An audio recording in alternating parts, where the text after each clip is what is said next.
24/7 every day of the week. Amen to that. And you've kind of spoken about it already, but tell us about your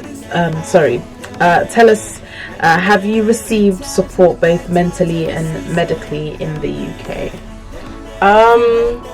Well, the only thing I've mainly really had was the counselling, which was a process. When I was younger, I did have a lot of support in school. Actually, my secondary school was amazing. They always made sure that I was the front of my class to see, because I'm partially sighted, visually impaired. So they always made sure that my work was blown up. Any printouts they had, they made sure it was blown up. They always made sure that like they had meetings with my mom every term to kind of speak about my progress and things that I need. I think I had more support in secondary school than I did in primary school. It's just all about having a support system, really, and even with your family as well. I did have someone that used to a part of a foundation. I cannot remember the name of the foundation, but they used to help me manage at home, because I used to have falls at home. I would step and not see like that step. I had to learn how to feel my way through things, and I didn't know how to do that, so I struggled in that in my teens. And I used to have someone helping me to learn how to step into the bath, because I used to fall in the bath a lot. I used to fall down the stairs, and things like I used to walk into poles and stuff outside, because I'd be too embarrassed to wear my sunglasses even when the glare is out, because even when the glare is outside, it's difficult to see, and it's something people don't understand. And too much pride and insecurity stopped me from protecting myself, and I injured myself in that process. So those little tools from a charity did help, but other than that, there isn't much out there that I am aware of. And that's what I want to create, a place that's somewhere eventually. Like, my dream is to own some type of foundation support system for people with albinism in the UK, so that they have somewhere to call and speak to, and have even parents that have children with albinism to have somewhere to call and ask for advice of what to do with their kids if they're struggling emotionally, because it's always an emotional thing. It's always going to be that, and that's what I want to create, that foundation. And it's really interesting you talk about the fact that it's a very emotional struggle. Now, can you imagine, this documentary that we've been working on is all about people living with albinism in sub-Saharan Africa, where their challenge is survival, actually, like just being able to live the day-to-day. And can you imagine the complete differences in your way of life? Mm-hmm. Even though they could completely identify with everything you're struggling with emotionally, but for them it's like the emotional stuff is back here, and the surviving and actually it's like, I just want to live, and that's really, it's amazing how two people can be created in the, quote unquote, with similar sort of attributes or conditions, and just because of where they were, completely different sort of priorities, completely different challenges, struggles, and so to speak. Yeah, that was just me making an observation. Oh no, of course. So tell us about your vlog, Shay's World. Okay, so I don't know where the inspiration came from to start vlogging. Must have been God, because it just one day, just like I sat there with my friend and I went ding ding ding. I want to start vlogging. I never thought I could be one of those people that can be in front of a camera and start, even though I love to talk. I do love to talk. But I didn't think I could be one of those people that would be like, okay, I'm going to get a camera, I'm going to start vlogging. Okay, yeah, I'm going to do this. At first, it wasn't like a thing of like I was actually going to purchase a camera. It was a thing I was just going to do on my phone as just like a little thing on the side.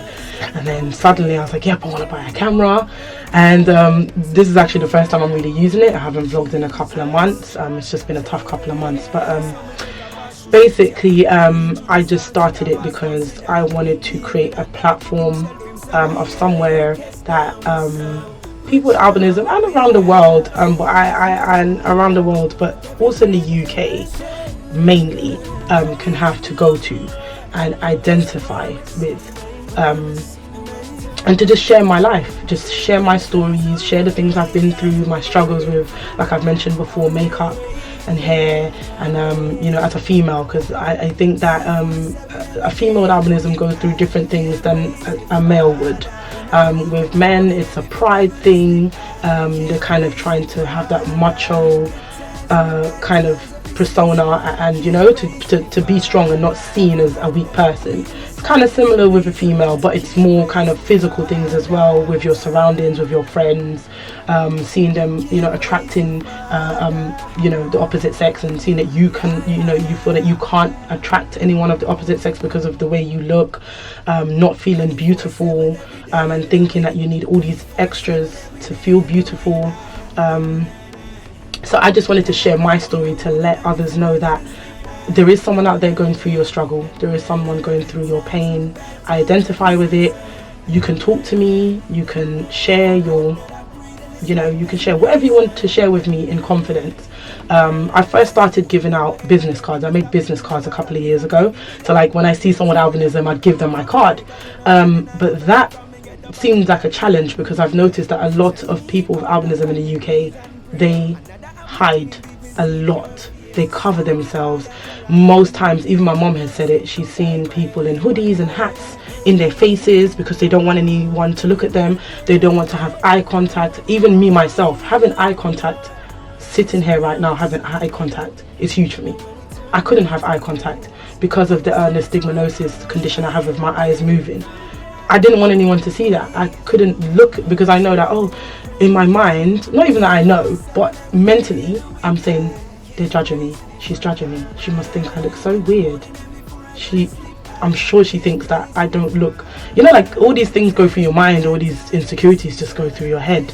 And I just started this just to reach out to at least one person out there, and hoping that they would hopefully be able to reach out to me also and say, thank you, I needed this, you know, can we talk, you know, something like that. Like I eventually, like I said, want to create a foundation of some type of community, you know, even if it's just we meet once a week or once a month to talk about our challenges or something, or just to have a social group, you know, something. And I feel like in the UK specific, most people with albinism hide away, and I'm just trying to show them that you don't have to hide anymore. You don't have to, you know, cover yourself anymore, that it's okay. Someone else is facing your struggles and you will get through it. Amen. And how would you like, you kind of answered this, touched it, girl. How would you like to see things change for those living with albinism in other parts of the world, in parts of the world that some people might call third world, and, you know, sub-Saharan Africa? Are you aware of some of the challenges they face that are slightly different to yours? I have watched the documentaries and it is just horrific. And I discovered it at a young age. I don't remember how. I think I was in my teens actually when I discovered it. And I could not believe the things that others with albinism face, specifically in Africa. You know, I mean, I do have a friend in the UK that his parents, I do have a friend in the US that his parents neglected him at birth because he had albinism.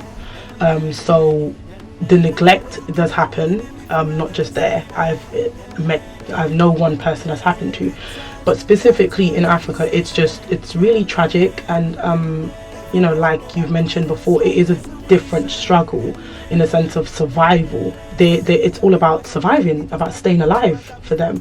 I could not mentally understand that.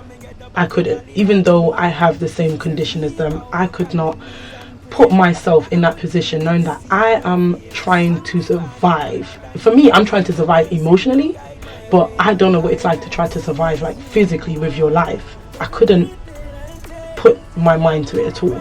And it's a really, really hard thing to go through. I can't imagine. It's great to know that there's finally some charities out there that's able to help. There have been charities there. I've seen orphanages that they do have there, you know, to bring the children in at a certain time. To know that they have a curfew, they have to be in by a certain time before it's dark. I couldn't imagine not having that freedom to be out, you know, past 6 or 7 or 8 in the evening. you know, that means I couldn't work, that means I couldn't do anything. Like, I can't imagine. It is just, it's such a hard subject, it's a touchy subject, and you have to tread lightly on it, but I can somehow empathize with them, and I just hope that hopefully that it can change. I just pray that hopefully it can change. I have seen interviews with a kind of governing body in Tanzania, and he was aware of it. I remember seeing a documentary from BBC that the guy did going to Tanzania, and even he was just like, he couldn't believe it, and he lives in the UK with albinism, and he couldn't believe, like, oh my gosh, this is happening. And he can see that it's been kind of still shoved under the carpet, and the government is not doing enough. And one day I would like to touch on that. I would definitely like to raise money and go across there and just play my part. One day I definitely would like to do that. But kind of coming from a third world country, so to speak, myself, I also want to touch on it in my own country as well. It is a struggle, in the Caribbean as well, for people with albinism. There is no AIDS, there's no sunscreen. Something simple like sunscreen, it's so huge. Those things are not available. So I'd love to be a part of some type of charity as well one day, being able to actually physically go and be a part of it, not just given funds. I want to really be involved, and I'm praying for them, honestly. And I think it would be amazing. I can imagine their faces lighting up, like they'd think you were like a celebrity, like, oh my goodness. Yeah, because they would think, I can't believe this girl, like she looks like me. Like, but she speaks different, and and there's a sort of joy that you would have. There's a level of peace that they would envy, not in a negative way, but they just think, I wish I could have that. Because there's a documentary I watched with the company, the organization that I'm doing this feature with. Yes. This documentary. The interview's done, by the way. Okay. Great. And the organization was sent a video. It's called, I can't remember, God something. I'll see if I can send it to you. I need to check that out as well. I'll send you the link. There's a link and you can watch it. You can watch it for free on Vimeo or whatever it's called. And one of the girls in it is so beautiful. I mean, I was just like, wow, she is so beautiful. But you can see everyone's countenance is down. Everyone's like down, like their countenance is down. Naturally, you just see. That's exactly what I mean. Like, that's what I see just everywhere. The countenance, and that happens here as well. And she was, she was there with I think the person that directed the film just wanted to show that her beauty. So she was like in a field somewhere, and she was just dancing and sort of just twirling around. So nice. And I was like, she is so beautiful, and I just couldn't and I just think it's when God does some things that we don't understand and ignorant human beings criticize and discriminate against, I think it's almost like when God decides to show off, and it's like, I can do this too. Do you know what I mean? Right. And I just feel like I don't understand the prejudice, but to me, I would count it a privilege to be able to know someone, do you know what I mean, who is living a different type, who is experiencing life through a different lens, right? Because it's going to challenge my way of seeing life, my attitudes. There's a lot of people that struggle with insecurity, and they don't have albinism, but they really, and here speaking to someone who has albinism, and hearing about the challenges of even looking someone in the eye, and you have someone who's saying, oh, well, my nose and my lips are too big. I wish I had, and it's like, huh, what? So it's humbling. It is humbling, and thank you so much for coming and sharing your story. The studio is free, guys. So look at where I am. So if anyone listens to Premier Gospel. I am in the studio. Oh my gosh, I'm like super excited. Like, oh my gosh, look. It's like the equipment and everything is here. Like everything. Oh my gosh, like it's the studio. Music for life. Love it. It's like the studio. I cannot believe I'm actually here.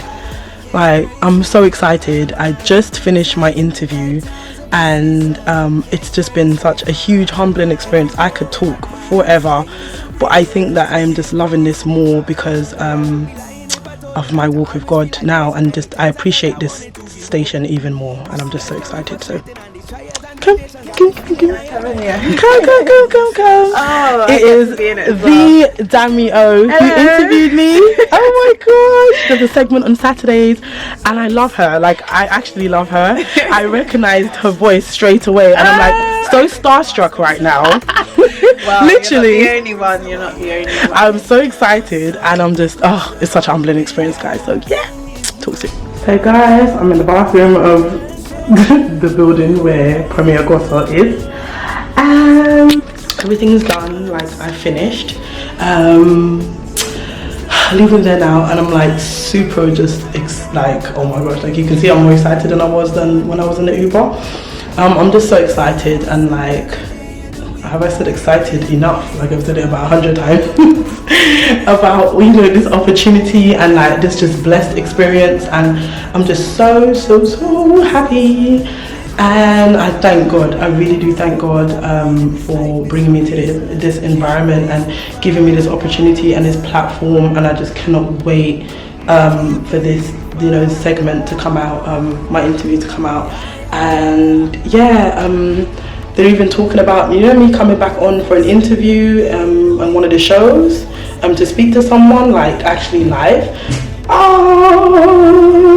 So I just can't wait, and it's like, this is nothing to do with like financial gain or anything, like literally just to have the opportunity is such an excitement to just put, you know, an awareness out there to the black community in specific, because Premier Gospel is you know not mainly aimed at the black community, but you know, a majority of the listeners are from the black community, and most of my struggles and abuse has been, you know, from my own, and it's just going to be so amazing to like be able to speak to them and give them that awareness, to educate them and for them to educate their children, and you know, all of that good stuff. So it has been amazing, and I'm like so happy, I'm loving it, and I'm just like so excited. So thank you guys for watching, I really appreciate it, and stay tuned for the interview. I'll let you guys know when it's out.